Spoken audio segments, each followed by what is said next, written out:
Spirit Airlines just went bankrupt, and the reason isn't what you think. This wasn't some small regional carrier. Over its lifetime, Spirit generated more than $50 billion in revenue. At its peak, it was serving over 34 million passengers a year. One of the fastest-growing airlines in American history. And yet by November 2024, it was in Chapter 11, begging creditors for mercy. Then, it happened again. Everyone will tell you Spirit died because people hated it. Bad seats, nickel and diming, cattle car service. But that's not why it died. Spirit was profitable for years while being the most hated airline in America. The real story starts over 20 years ago with a decision that looked like pure genius at the time. To understand how Spirit collapsed, you have to understand what Spirit actually was, because most people have no idea. It started in 1964, not as an airline, but as a trucking company, Clipper Trucking, out of Macomb County, Michigan. By the 1980s, it had shifted into travel and charter buses. Then the 1990s came, deregulation opened the skies, and the company transformed itself into a scheduled airline called Spirit. But the real turning point wasn't the name change. It was a decision made in the mid-2000s that would define everything. Spirit's leadership looked at what was happening in Europe, specifically at a brash Irish airline called Ryanair, and they had a revelation. Ryanair was charging almost nothing for seats. They were stuffing planes full of passengers who wouldn't have flown otherwise, and making real money, not on the ticket, but on everything else. Bags, seat selection, priority boarding, even printing your boarding pass. This was the ultra-low-cost carrier model. And in 2007, Spirit went all in. The philosophy was simple. Make the base fare so cheap that people can't say no. $29 to Fort Lauderdale, $49 to Vegas, $39 to Cancun. Prices that made no logical sense until you realized the seat was basically just a seat. Everything else? That costs extra. Want overhead bin space? Pay up. Want to pick a specific seat? Pay up. Want a bottle of water during a 3-hour flight? You guessed it. It sounds predatory, but here's the thing. It worked brilliantly. Between 2007 and 2019, Spirit's revenue went from roughly $600 million to $3.8 billion. The stock price surged.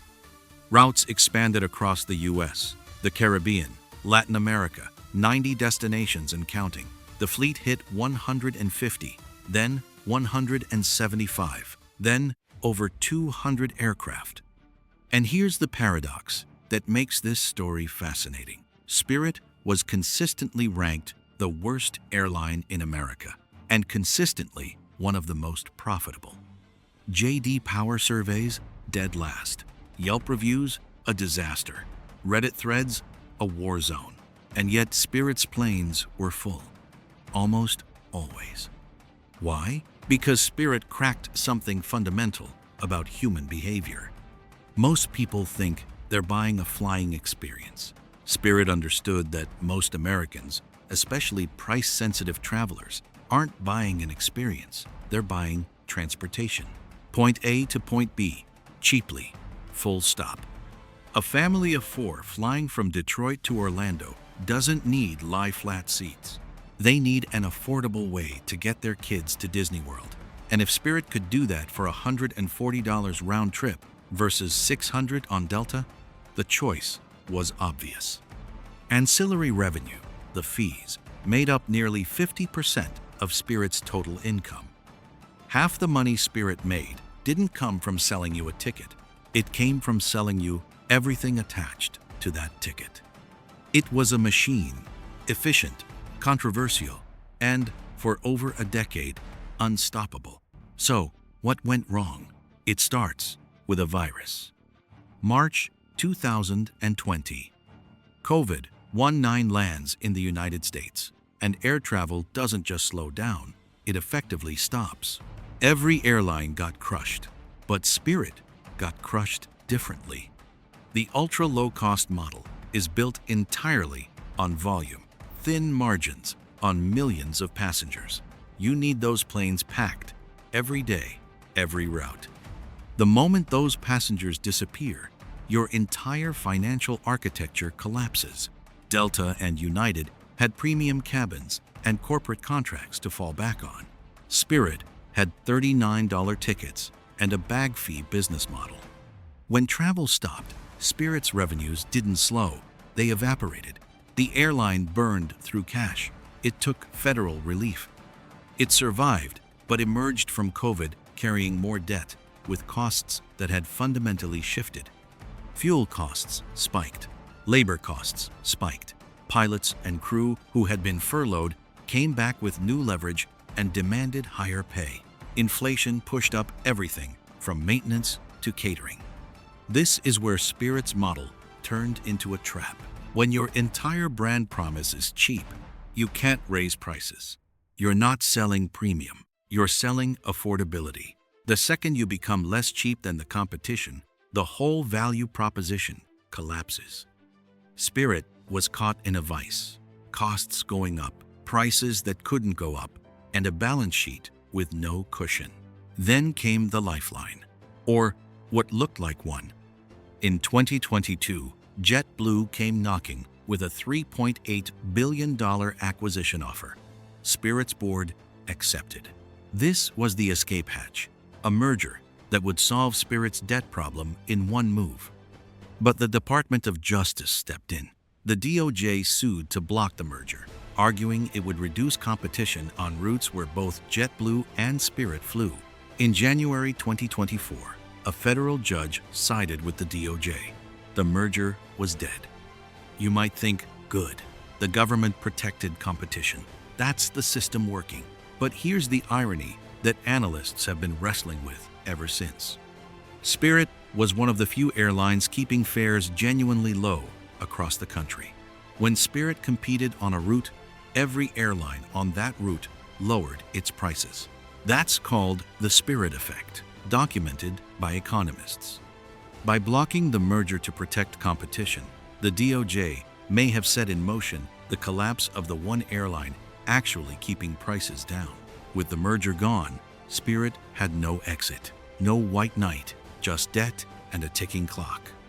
2023 arrives, and Spirit's problems get worse, from a direction nobody anticipated. Pratt & Whitney, the engine manufacturer, announces a recall, a manufacturing defect in the geared turbofan engines used on dozens of modern aircraft, including Spirit's Airbus A320 Neo fleet. At the peak, 20 to 30 Spirit aircraft were grounded simultaneously, not flying, not generating revenue. But Spirit still had to make lease payments on them, still had to pay crew standby costs, still had to service the debt those planes represented. If the JetBlue deal dying was a body blow, this was the one that put Spirit on the canvas. Revenue collapsed, passenger numbers fell. Spirit started selling gates and airport slots, assets it had spent years building just to raise cash. In November 2024, Spirit Airlines filed for Chapter 11 bankruptcy protection. CEO Ted Christie called it decisive steps to right-size our business. But this was a company out of options. Spirit's debt at the time of filing, $3.3 billion. The creditor negotiations were brutal. The airline tried to restructure, tried to cut routes, tried to find a buyer. Amazon was floated. Various private equity names surfaced. Nothing materialized. Then, February 2026 arrived, and with it, the second creditor deal. Spirit, effectively a zombie airline by this point, agreed to yet another restructuring. Fewer planes, fewer routes. A skeleton of what it once was. The airline that once carried 34 million passengers a year was now negotiating over which 5 gates it could afford to keep. This is what a death spiral looks like in slow motion. Not a dramatic implosion. A slow, grinding asset sale into irrelevance. So, what does the autopsy reveal? This story isn't just about an airline. It's about what happens when a brilliant strategy has no room for error. Spirit proved that being the most hated company in your industry is not fatal. You can have terrible reviews, furious Reddit threads, and viral complaints and still print money. Spirit did that for over a decade. But the ultra-low-cost model has a structural weakness in its DNA. It requires volume, full planes, and external costs staying within a narrow band. The moment any variable breaks, there's no margin of safety, no premium tier, no loyal, high-value customers to cushion the blow. Being the cheapest is powerful, but it's also a prison. Spirit could never raise prices because its customers didn't choose Spirit. They chose cheap. The moment cheap wasn't cheapest, those customers were gone. The DOJ's decision to block the JetBlue merger will be studied in business schools for years. The legal argument was straightforward. But Spirit's collapse has led to higher prices on dozens of routes it used to serve. Interventions in complex systems often produce the exact outcomes they were designed to prevent. Finally, Spirit's collapse reminds us that companies with zero financial cushion are one bad year away from crisis. COVID alone didn't kill Spirit. The engine recall alone didn't. The merger rejection alone didn't. But 3 major shocks with no margin of safety, that did it. The business lesson: a strategy with no slack is a strategy with no survival mechanism. Spirit Airlines isn't just a cautionary tale about cheap flights. It's a blueprint for how even a genuinely innovative business model can be undone by debt, bad timing, and decisions made in rooms the company never sat in. If this breakdown gave you a new way of looking at business, you'll want to see the next one.